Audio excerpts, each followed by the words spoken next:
inta ka hirgeli kartana aan ka hirgelino waa run xildhibaanada waxaan u dirnay warbixin qoraal ah oo aan ku weydiisanayno in qof walba wixii ku maqnaa uu soo cadeeyo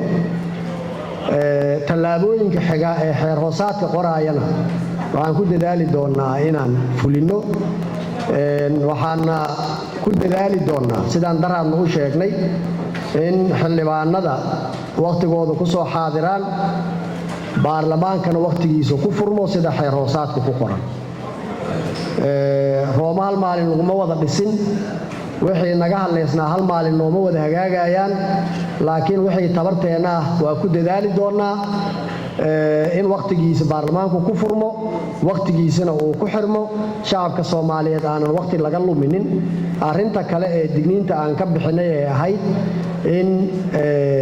golahu inta la yimaado la saxiixa iska tagana tallaabooyinka xeer hoosaadka ogol yahay ayaan iyadana ka qaadi doonaa hadii Ilaahay yiraahdo